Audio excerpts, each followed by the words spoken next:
Okay, people, it's been a couple of days since my last video, and things have gone pretty insane. So thank you for the insanity. But today we're not doing a Five Nights at Freddy's video, okay? We're not doing a Springtrap video. I don't think I'm ever gonna do a Springtrap video again, okay? I'm sorry. If you did subscribe thinking I'm gonna do 7 videos on Springtrap or Five Nights at Freddy's, I'm really sorry, that's not the case. Today though, we're doing another concept video for a new killer. It's the second most popular prediction for the next DLC, which is chapter 17 for Dead by Daylight. Here's a graph, so you can see this is where Springtrap's prediction was, and then this is where this new person is. I say new, but realistically, people have been rumoring this killer for a long time. I especially thought it was gonna come out with chapter 16, a lot of people did, but then they surprised us with Silent Hill, which I'm not too mad about, but I still think this belongs in the game. If you've read the comments or looked at my Twitter or looked at anything, obviously I'm talking about the Candyman. The odds are pretty good that the Candyman's going to be the next chapter in Dead by Daylight. We're almost 100% certain that it is going to be a licensed chapter, which means a full chapter, right? So we're going to have a killer, a survivor, and a map. So today we're just going to be talking about the killer because there's a lot to talk about, but I do hope to go on about the Candyman survivor in the next video. So in terms of background, the Candyman appears in a series of films that started with the 1992 horror film starring Tony Todd. The character is a Clive Barker creation, just like Pinhead from Hellraiser, and Candyman's often rated as one of the best horror concepts in history. The reason for this kind of critical acclaim is because of the Candyman's tragic backstory, combined with his newfound brutality and supernatural abilities. So in the films, the Candyman's previous life was as a painter called Daniel Robitaille, whose dad was a slave. Now, his dad found his fortune by making a machine that mass-produced shoes.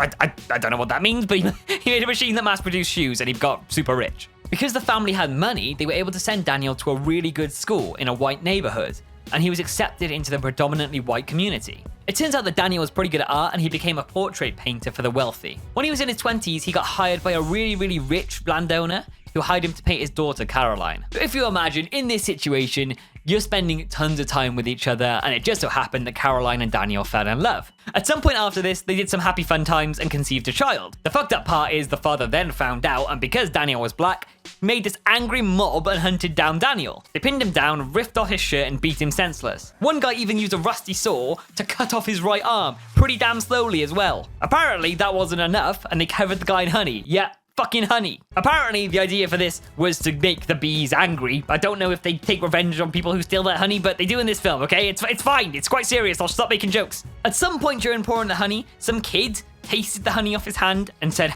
"Candyman." The adults all thought this was hilarious, pissed themselves, and started shouting at him. One woman ends up saying, which is a Shakespeare reference. You know, the funniest thing to say when you're trying to murder a man. After the crowd managed to chant Candyman 4 times, the bees start to come. The crowd backs away, the stinging starts, and they just watch him get fucked up by bees. I personally hate bees. I couldn't do that. I know they make pretty flowers and shit, but nah, get them away from me. I couldn't just watch someone get stung by bees. I'd have to leave. The bees kind of go away just before he's dead, and then Caroline starts running towards him. The dad's like, no, you can't look at him, and makes Daniel look in the mirror himself and see his puffy bleeding face, and says, hey look, you're so ugly, your girlfriend's not gonna look at you anymore. Daniel's in so much pain, he just looks up into the mirror and says Candyman one more time, then dies. Caroline gets super upset and runs away with the mirror, but then she looks into it and catches a glimpse of Daniel's face, implying that his soul is still knocking about somewhere. After his ordeal, he gets super powerful and becomes an urban legend, killing people who don't believe in him. If you're dumb enough to say his name 5 times in a mirror, he comes for you because it basically means you know about his legend, but you lack faith. I mean, out of all the killers that could be in Dead by Daylight, I think this one's got the most tragic backstory. I mean, you're just like, I feel sorry for the guy. I don't really care that he kills people. I'm like, they probably deserve it. In terms of powers, in the films, he's got a ton. I mean, there's 3 films, there's a 4th film coming out. We haven't seen much from it yet. We don't even know who's going to be playing the Candyman. We assume it's Tony Todd. We're just not sure. So if we're just going off the first 3 films, he can appear wherever the fuck he wants, move people wherever the fuck he wants, hypnotize people, shoot bees out of his hands, kill everybody with a really grim looking hook. He can kind of change between solid state and like a ghostly phasing state too, which is awesome. He can sort of fly, and he can monitor everybody's faith in him from afar, so I guess he just kind of senses doubt in the environment and then gets super mad. So the power I've come up with uses a few of those things I've mentioned. It's pretty out there, but I've learned from my mistakes and I'm not going to cut corners. I'm going to try and tell you every detail about the power and how I would personally play the character as the super sexy killer main that I am, because everybody loves killer mains. The main idea for the power is called Say My Name. I'm not going to read the power description word for word because I feel like I can explain it better myself, but it's on the screen right now if you want to pause it and read it. In the film, the Candyman gives this speech. I am the writing on the wall, the whisper in the classroom. Without these things, I am nothing. So now I must shed innocent blood. And this is where this whole idea stems from. So the idea is survivors outside of the terror radius begin to doubt his power and they lose faith. This kind of makes sense, right? If you can't hear his terror radius or his heartbeat, you begin to doubt that he's around. So he starts to get angry, he gets more powerful when that happens. After 30 seconds of losing faith, the survivor becomes a non-believer, and the aura is revealed to the Candyman for 5 seconds. I think this is nice because it goes with his kind of ability to sense when somebody lacks faith in him. So non-believers get their faith reset when they're hooked or when they're hidden inside of the terror radius for 90 consecutive seconds. That's 90 seconds in a row. Again, I think this makes sense for the character because if you're a non-believer, the second this guy puts you on a hook, you're going to be like, okay, maybe he's real, that hurts a lot. Similarly, if you're hiding inside the terror radius, chances are you're going to spot him, and that's the idea behind it breaks you out of the non-believer state. The Candyman can only use his abilities, Be My Victim and the Swarm, on non-believers. So the first special ability is called Be My Victim. The idea behind this, similar to the movies, is he's got to the point where he needs to kill you because you don't believe in him. If you press and hold the power button, you impose your will on all non-believers in your sight. Those that are affected are frozen in fear for 3 seconds, then they can't perform any rushed actions for 10 seconds, so things like vaulting over windows, vaulting over pallets, going into lockers really quickly, any of those kind of things, and they suffer from the exhausted status effect, so no sprint burst, no dead hard, that kind of thing. Cooldown of this power is decreased for each non-believer in the trial. The way I see it is maybe there's 3 people in Candyman's sight, maybe they've just come off a gen and they're running away sort of thing. He uses the power and they're frozen for 3 seconds. He chooses the person to go up to, he hits them, which breaks them out of the fear, by the way. I'm not making it so that you can hit them and then they stay frozen for the rest of the 3 seconds. When you hit them, off they go. Because the other person was frozen for 3 seconds, they haven't got as much of a head start, so the Candyman can kind of turn and chase after the other person as well. Or they can obviously go after the person they hit in the first place. It's kind of like a chase helping power, but also like a crowd control power as well. I thought that was quite a nice thing to pop in. The second ability is pretty cool. It's called the Swarm. You just can't do a Candyman build without putting bees in there, okay? You press the active ability button to release a swarm of bees that home in on one non-believer in your sight. The bees will chase the survivor until they perform a rushed action or a corpse. If the swarm makes contact with a survivor, they have to complete 3 skill checks in succession before moving again. I kind of figure that's like the bees have got you and they're swarming around your head. You've got to slap them a few times before you run away. That's the idea behind it. It makes sense. I did have one thought though, which was maybe if they keep missing skill checks, it would be kind of OP. So they'd be pretty easy skill checks, and then if they did miss, they'd just get injured and then they'd move on, just so they're not stuck there for like 10 years trying to hit skill checks. I think this makes a bit more sense. So obviously the way you'd kind of play this is you try and get as many people into the non-believer state as possible, and then you'd combo these two when you see like a group of survivors. And that's not always possible. It would kind of encourage the survivors to split up, I think this is what this would do. And that's why I've got the swarm there as well, because if the swarm's there, it means you can actually kind of incapacitate one survivor as long as they're in the non-believer state. I think this power is pretty faithful to the movies. I think Be My Victim, he does do this multiple times where people are kind of frozen in front of him, and the swarm, obviously we know he can control bees, and it just makes sense he can send a swarm over people. I think it's a pretty interesting and different kind of killer power, the fact that they're outside of the terror radius and you get more powerful. It's almost like survivors need to be inside the terror radius to avoid getting hit, which is really interesting. I don't think anybody else has anything similar to that going on, which is sick. It does make me think, though, that maybe the terror radius should be bigger than 32 meters for default. I'm not 100% sure, because if you make the terror radius bigger, then it makes it easier for survivors within the terror radius to not be found. But at the same time, he's pretty much an M1 killer without his powers, so I'm not sure what would be best.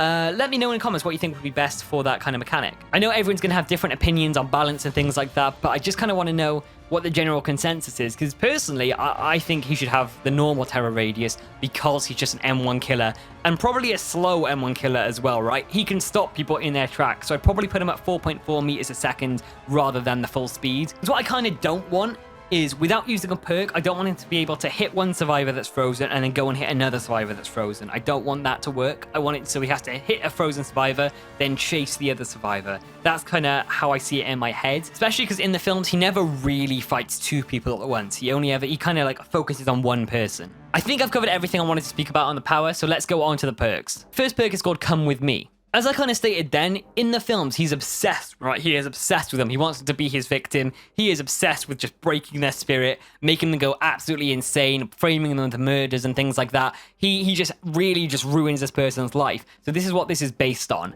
If I'm being completely honest, this would have been absolutely perfect for Dark Devotion. The Candyman would definitely hit someone and give them a terror radius.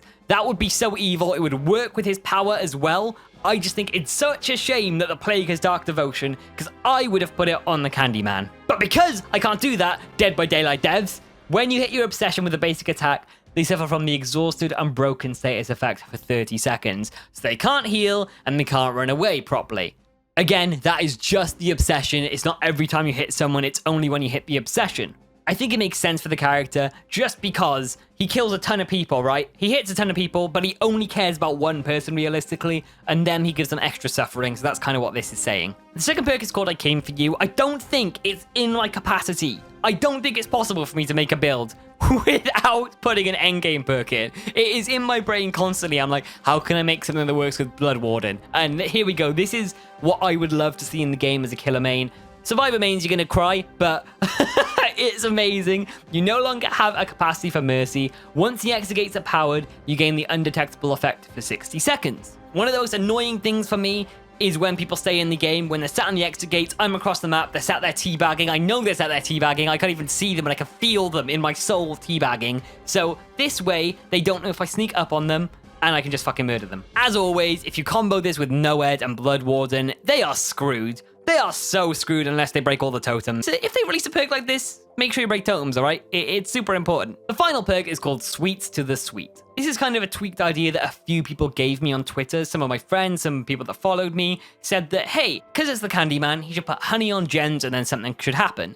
And I was like, I like it, but in the movie, he doesn't really use honey. Honey gets used on him, but then it's more about the bees. And also I was like, I like my power, so I'm gonna kind of implement their idea, but in a perk. This is about greedy survivors getting punished, basically. So you start the trial with 3 trapped generators. This number could be tweaked. I was playing about with 5, but then I was like, that's a bit too many. So I figured that 3 is about right. So if all these 3 generators have been touched once by a survivor before one of them is fully repaired, all survivors become exposed for 60 seconds. I think this is quite an interesting perk because it depends on both how the survivors play and how the killers play. It's probably not that strong because of it, but I like it as kind of a little trap. Same as, I don't really break lit totems anymore unless I know it's ruined just because of haunted grounds. Same thing, right? You'd kind of, if you knew this was in the game, you kind of tend to stay closer to your survivor friends and kind of make sure you're working on generators together. From a killer's point of view, you'd want to keep people moving between the generators. I'm not sure in my head if I'd want the killer to be able to see which generators are trapped, or if you'd want it to just be a random effect where he's like, holy shit, where'd that come from? If you guys know me at all, then you know that I'm not after the most powerful perks. I like having fun in the game. So when I design these perks, some of them are pretty powerful, but I kind of generally do them for having fun. Nothing I like more than scaring survivors, okay? There's nothing in the world I like more than scaring survivors. So if I can get them exposed from doing gens, then I'm a happy boy. If you're a survivor main and you're offended by this video, then please wait for one of my survivor videos where I'll give you some lovely perks as well, okay? So those are the perks and the power. I had a ton of fun making these up for you guys, and I really hope you like them. I hope those of you that are Candyman fans see what I'm trying to do here, and I hope that the DBD fans aren't too triggered by what I've done. There are a ton of other cool ideas you could do, such as beehives in the map, mirrors in the map, all sorts of things like that that the survivors or the killer could interact with to gain or destroy his power. I think those are really nice ideas and things that I'd love you guys to expand on if you wanted to. But for me, the Candyman's all about his congregation. He's all about getting people's faith in him, keeping people's faith in him, because without them, he's nothing at the end of the day. Like I said, the next video I'm going to do is going to be the survivor for the Candyman DLC. What could they look like? Who could they be? What could their perks be? So stay tuned for that one. But right now, let's talk about the map. Because the new film's coming out in September, and so with the new DLC, it would come out like September, October time, it makes sense that everything would be based around the new movie. But because we don't know enough information yet, I'm going to be basing my idea for the map off the first 3 films. And the most iconic location is definitely Cabrini Green. So Cabrini Green was a real location, but I'm just going to be talking about the location in the film to avoid any confusion. It was based in Chicago, and essentially it was full of like high-rise buildings, and it was a housing project, a public housing project. In the movies, this is kind of the hub for the Candyman's congregation, as he calls it. This is where the majority of his followers live. This is where his urban legend is at its strongest, all right? Nobody would dare say his name 5 times into a mirror in this area. So I think it would be the perfect location to bring into Dead by Daylight purely because of that. When we're talking about gameplay, I would hate for it to be too high, though. I'd want it to be kind of ground level, and then you can maybe go into a couple of the buildings on the ground floor, maybe the first floor. It would even work if the only building you could go inside was kind of the shrine to Candyman, and that would be maybe maybe where the basement could spawn, as well as the killer shack. I think those are the only two that kind of make sense to me. I'm not 100% sure how it would work, but realistically, there's not that many locations in the franchise that you could use. This is the most iconic one. So that if they were going to bring Candyman into Dead by Daylight, it would pretty much have to be this, or the new location from the new film, which it probably will be, but we don't know what that is. So before we talk about the Moris, let's talk about the cosmetics. I think the default skin's pretty obvious. He wears this fur coat all the bloody time. That would be what, that would have to be the basic outfit. If they do something else, then I will riot, because it makes no sense. Other than the basic, I have 3 ideas for outfits. The first outfit would be like a destroyed version of the basic outfit, maybe with holes and openings in it so you can see his intestines and his body on the inside like you can in the movie. And that would probably be the kind of most expensive skin. The second skin would kind of be like a bee-based skin. So maybe you've got honey streaks on there. You've got bees coming out of him. Just looks absolutely disgusting, maybe with some stings and stuff. I think that would be quite a cool idea. Thinking about it, that would probably be an expensive skin as well. The only other thing I thought that could possibly make sense is if they put him in like Daniel Robital clothes. I mean, it's not very menacing if he's running around chasing you in painting gear. But I think that's the only thing. If we had to come up with a third one, that's the only thing I can think of. And now for the Mori. The Mori. The Mori is gonna be absolutely sick. I know already, it just has to be. So there's a really obvious idea, which is this scene.